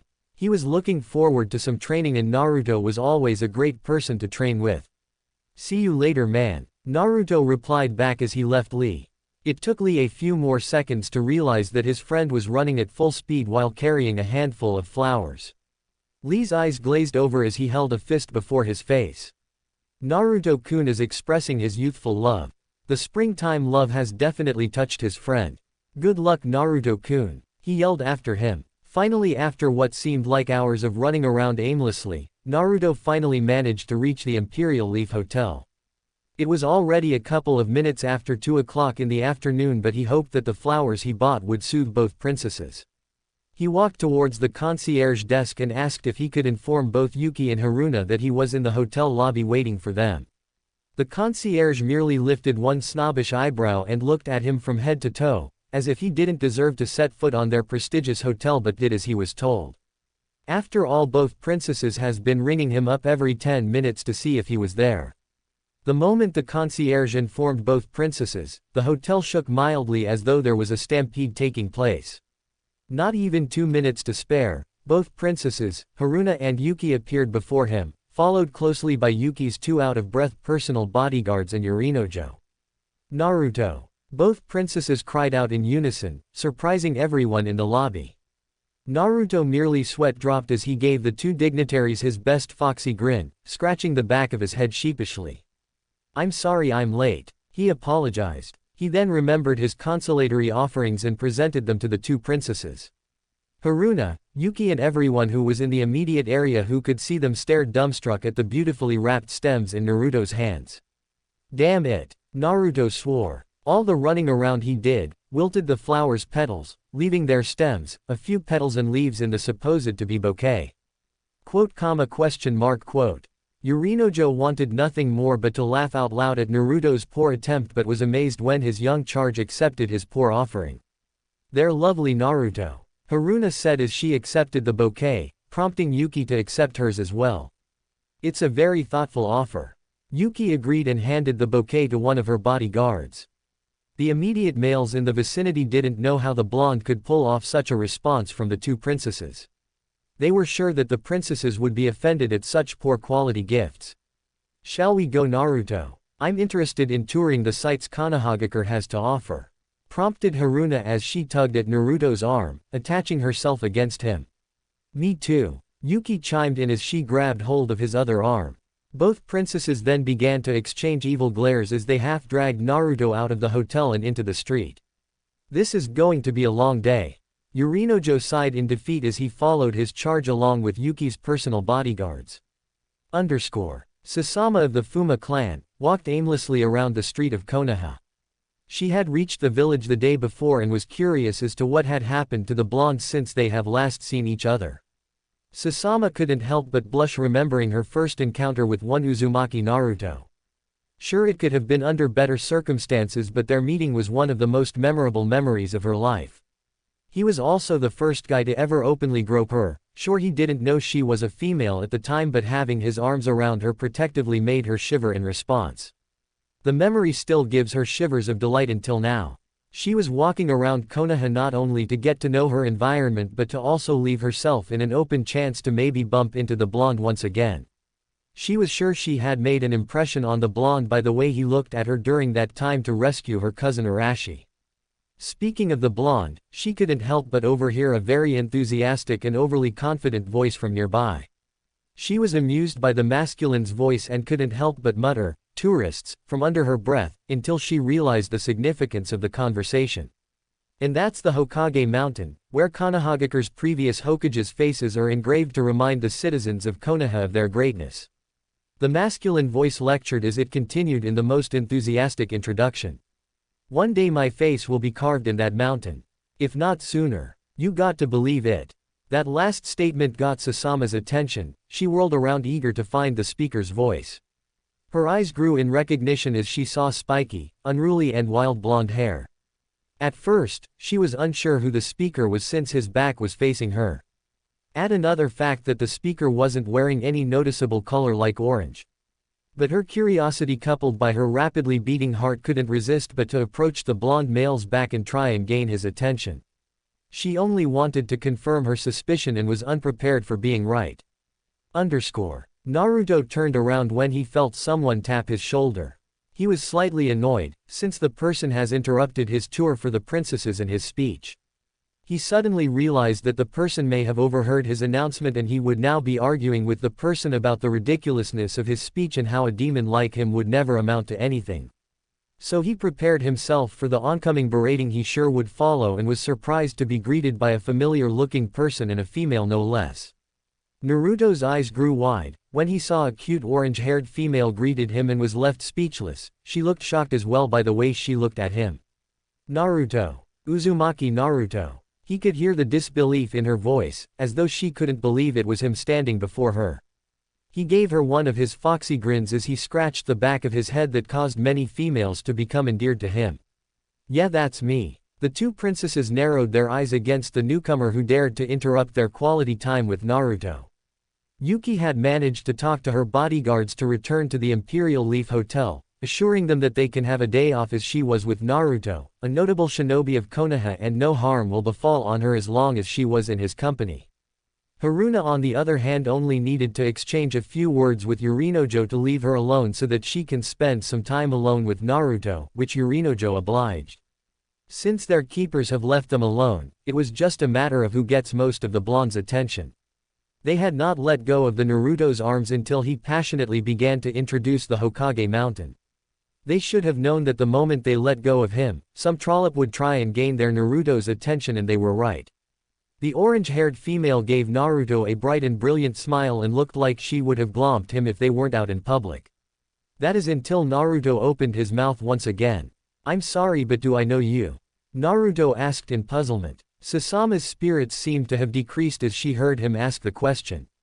He doesn't remember her. "It's me, Naruto, Sasama from the Fuma clan."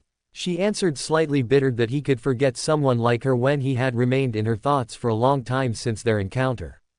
Naruto's eyes grew in recognition as he looked at the girl before him in a completely different light. No wonder he couldn't recognize her. Sasama has gotten taller and certainly filled in certain places. She no longer had her orange fringe or that sideburn thing. Her long orange hair was smoothed back and was held by a silver rose pin. She was clothed in feminine clothing designed so that it shows off her curves, unlike the boyish clothes that had him fooled during their encounter, making sure no one would ever make that mistake again. All of a sudden, Naruto reddened as he remembered unconsciously groping her too back then. "It's great to see you, Sasama-chan." Naruto energetically greeted her as he engulfed her into a friendly hug which made Sasama blush and crimson. The fierceness of Naruto's hug also made Sasama's chest crush against his. Naruto was slightly startled when he felt dark and angry auras from behind him, emanating from the temporarily ignored princesses. "Mind introducing us to your friend, Naruto?" Yuki asked sweetly while glaring daggers at the orange-haired wench. "Yes, Naruto-kun, please introduce us to your friend." Haruna smiled disturbingly and a slight menace in her voice. The other girl's dark aura and the glares Sasama received made her cower slightly and hid behind Naruto's comforting presence. Naruto wasn't sure why the princesses were angry and came to the conclusion that perhaps it's because they have not eaten yet. He cursed himself for being clueless to the princesses' needs and decided to try and placate them for now.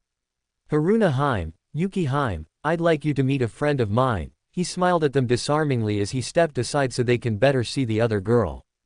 "This is Sasama-chan from the Fuma clan from the country of rice fields." "Sasama-chan, I'd like you to meet Haruna Haim from Green Country and Yuki Haim from Snow Country." Sasama swallowed the lump in her throat as she bowed to the princesses respectfully. "How do you do?" Hearing the word, friend, seemed to have placated the two princesses but eyed Sasama warily. There were too many females after their Naruto. Present company included. Naruto decided to break the heavy tension that seemed to have lingered in the air. "All the walking we did probably made you princesses hungry. Why don't we take a break and have a late lunch?" Then turned his attention towards Sasama. "Why don't you join us too, Sasama-chan? The more the better." The two princesses were about to protest when their stomachs began to growl. They were so intent on keeping Naruto's attention that they have ignored how hungry they were from all the sightseeing they were doing. Sasama hesitated to accept Naruto's offer. On the other, it will give her a chance to spend some time with him and perhaps find out where he lives. In the end, she accepted the offer as if she's just going to let the opportunity to pass to spend time with him. "That's great. I know just the place." Ayame felt her jaw ache as she smiled at the customers. Her smile didn't reach her eyes. Naruto was late. Not that the blonde knows he's late. But ever since her father had initiated the whole promotion, she had grown used to Naruto's presence. She felt jilted that she had not seen him since the lunch rush. When her father asked what was wrong, she waved off his concern, telling him that she was not happy washing the pile of dishes that was on the sink. Washing dishes now doesn't seem as fun anymore, not when Naruto wasn't around to make it more fun and lively or even help her. Another sigh escaped her lips, catching the attention of the kunoichi currently dining in front of her. "What seems to be the matter? You've been sighing since I got here?" Tenten asked curiously. Normally she wouldn't pry into other people's business, but the waitress' constant sighing is slightly putting her off her meal. "Nothing really," Ayame brushed off the kunoichi's question. The kunoichi before her is one of Hyuga Hinata's friends. Ayame had become great friends with Hinata since she also frequented their business. Unknown to her that the reason for her frequenting the place was getting to know Naruto's love of ramen or hoping to subtly bump into him and eat with the blonde herself. "Sorry to pry into your business, but you have that far-away look in your eyes as though you miss something important to you," Tenten explained. She was known as a weapons specialist not only for her skills but because of her keen eye, and right now she couldn't help but study Ayame's melancholy mood. "Am I really that easy to read?" Ayame blushed at Tenten's sharp assessment. She must look like a love-struck teenager, which wasn't really that far from the truth. Tenten merely nodded her head in affirmation, then gave her a sympathetic smile. "Don't worry about it." Tenten returned her attention to her meal when a boisterous voice interrupted the whole diner, surprising her slightly. "Ohayo, old man. Ayame-chan." Naruto greeted as he entered the diner in his most energetic self. Behind him were three gorgeous women, all exchanging evil looks against each other. "Naruto-kun." Ayame couldn't help but her heart soar as she saw Naruto. A reaction not missed by Tenten. "3 extra large beef ramen please, and whatever the girls want," Naruto ordered as he sat down beside Tenten, much to his other companions' chagrins. As soon as the girls saw where Naruto sat, It became a vicious battle of who would be sitting next to the empty stool beside Naruto since Tenten already occupied his right side. They were too preoccupied in fighting who would sit next to Naruto that they never noticed another person's arrival. Unfortunately or fortunately, however you wished to look at it, their dilemma was solved when a green-clad male occupied the empty seat next to Naruto, leaving the three girls flabbergasted. "Ohio Naruto-kun." Lee enthusiastically greeted Naruto. "How did your youthful quest go?" "Huh," was Naruto's response, not really sure what Lee was talking about, nor did he care. All he wanted was the sweet scent of his ramen being prepared by a now more cheerful Ayame. Tenten watched the whole scene in wry amusement. The moment the blonde dynamite entered the diner became immersed with such vitality. She also couldn't help but giggle at how cute Naruto looked, unaware of the three girls' now sullen expression of not being able to sit next to him. "Oh, that's such a cool and hip response, as expected from one of my rivals," Lee exclaimed. With ever fuzzy eyebrows, Naruto replied back as he turned his attention to the girl beside him. "What's up, Tenten?" He'd rather have a normal conversation with Tenten than his green-clad friend for now, and what the hell was taking his ramen so damn long? Tenten giggled. "Nothing much, Naruto, just grabbing something to eat after training so hard this morning." At the word training, Naruto's ears perked up in interest. "You're in the kunoichi tournament too, right?" Tenten nodded. As soon as Naruto's three companions overheard Naruto talking to the other kunoichi and expressed his interest, they began to listen to their conversation. It wouldn't hurt to be aware of another potential rival. Naruto whistled in amazement. "Wow, virtually every girl I know is involved in the tournament." Then Naruto remembered his manners. "Oh, that reminds me." He quickly turned around and began to introduce his other companions. "Tenten, Lee, I'd like you to meet a few friends of mine." Naruto introduced brightly as he gestured at the three women that accompanied him. At the words, friends, Tenten and Lee could have sworn the temperature in the diner dropped considerably. "I'd like you to meet Princess Yuki from Snow Country, Princess Haruna from Green Country, and Sasama of the Fuma clan from Rice Country. Sasama is also in the tournament. Ladies, I'd like you to meet Tenten and Rock Lee." Naruto smiled brightly. Lee gave the girls his best ever twinkling and shiny smile that always seemed to be too bright and too white, while Tenten gave the girls an awkward smile since they were all looking at her as if sizing her up for a fight. Which was weird since she had only met them. "It's nice to meet you all." Tenten greeted Naruto's companions, trying to diffuse the very tense atmosphere she felt. If Naruto was more perceptive, he would have noticed that his companions' eyes narrowed at Tenten and at each other. But sadly Naruto was still as clueless as ever, and so he missed the silent exchanges of jealousy and animosity between the girls. "I know. Why don't we all sit at the booths? That way we can all get to know each other," Lee enthusiastically suggested, which Naruto happily agreed to. "Great idea." Fuzzy eyebrows. Naruto grinned as he gave Lee a thumbs up, which Lee enthusiastically replied with his own thumbs up plus gleaming row of shiny white teeth. Tenten couldn't help but sweat drop as she silently cursed the males with their cluelessness. The girls in front of her had no desire to get to know one another other than rip each other to shreds by the looks they gave each other. The moment they sat at one of the much bigger booths to accommodate them, Ayame and one of her father's assistants headed over them to serve them. Ayame accompanied Nishi to Naruto's table while Nishi carried the tray of Naruto's ramen order. Nishi didn't understand why Ayame was going through the trouble of accompanying him when she was supposed to be greeting customers, but decided to let it pass. He was more curious to see what Ayame was up to anyway. "Here's your order, Naruto-kun," Ayame enthusiastically informed Naruto as Nishi placed his ramen order before the blonde male, being extra careful not spill anything on him since he had a feeling that Ayame wouldn't be very happy with him if he did so. "Thanks, Ayame-chan." Naruto enthusiastically thanked Ayame, giving her one of his huge grins in the process, which made the females he was with stare in starstruck awe. Witnessing the effect of his smile to the opposite, Lee's eyes began to brim in admiration and fire as once again he was inspired by Naruto's radiant youth. "The burning passion of youth is strong within you, Naruto-kun," Lee announced enthusiastically. "I also must strive to brighten and burn with passion as well." Lee then stood up with his fist pumping in the air, full of determination.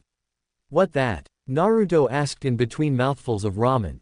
"Oh, what a cool response." As expected from the student of Gai-sensei's rival, Lee seemed unaware that his enthusiasm and strange gestures were beginning to draw questioning stares from some of the other people in the diner.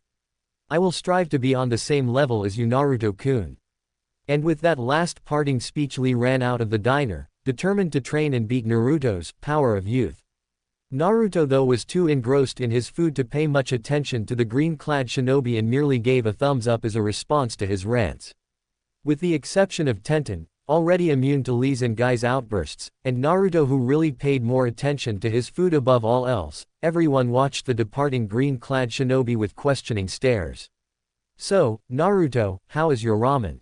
Ayame asked the blonde male, earning glares from his other companions while Tenten just watched in amusement.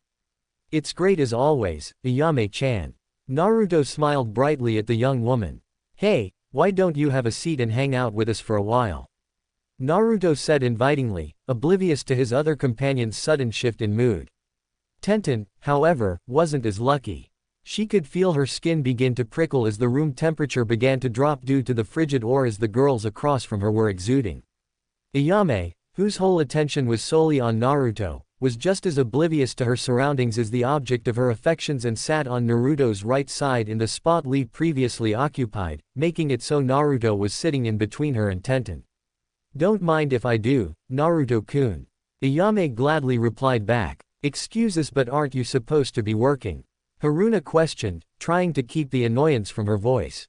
"Yes, we don't want you to get in trouble or anything," Yuki seconded, finding herself agreeing with the other dignitary for once.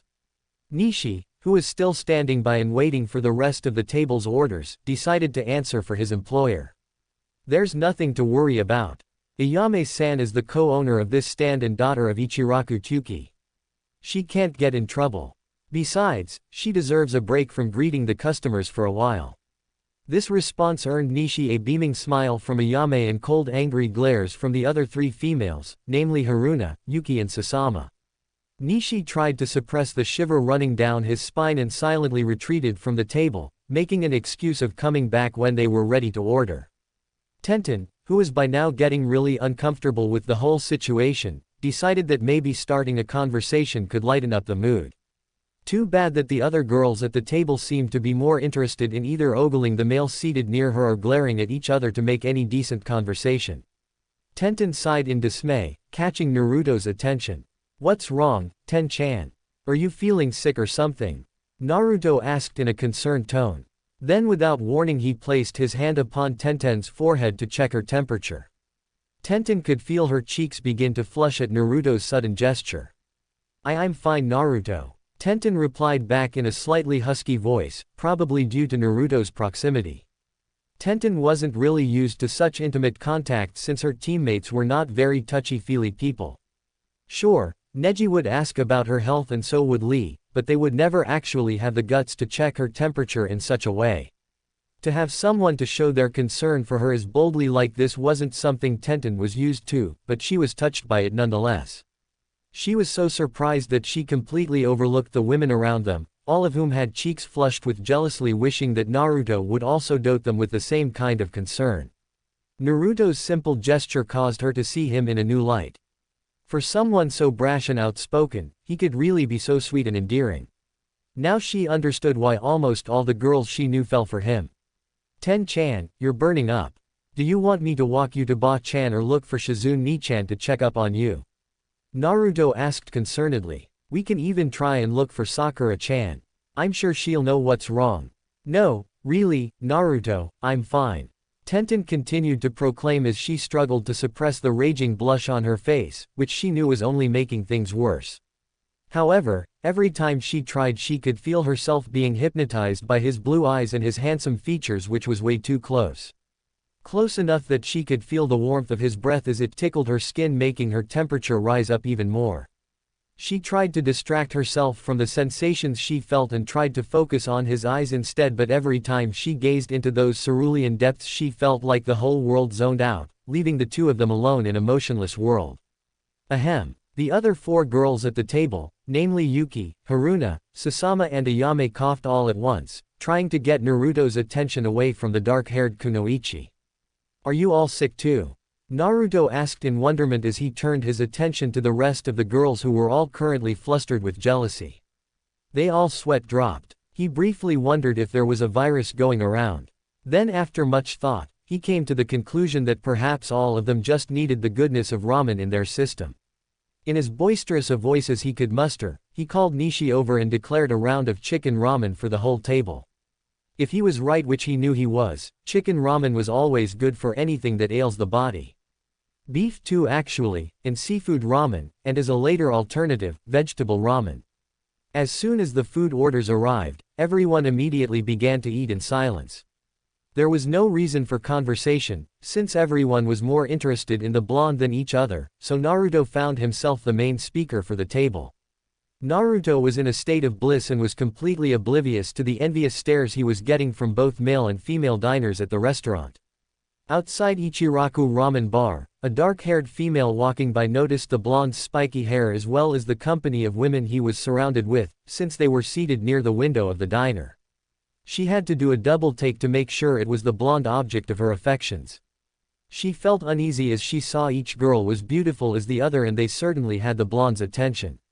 She looked down at her plain clothes as mentally began to compare herself against the women that surrounded him and then to her own reflection reflected in the window. Naruto-kun, she sighed wistfully, wishing she could also join him but felt that she wasn't good enough to sit with them, since she felt she wasn't nearly as pretty as the other girls or dressed as nice. So she settled in just watching him from afar. She sighed once again when she saw him laugh. He looked so happy in their company and she was torn from being happy for him and wishing that she could share his happiness too. As though the blonde heard her wistful sigh, Naruto turned around and saw her.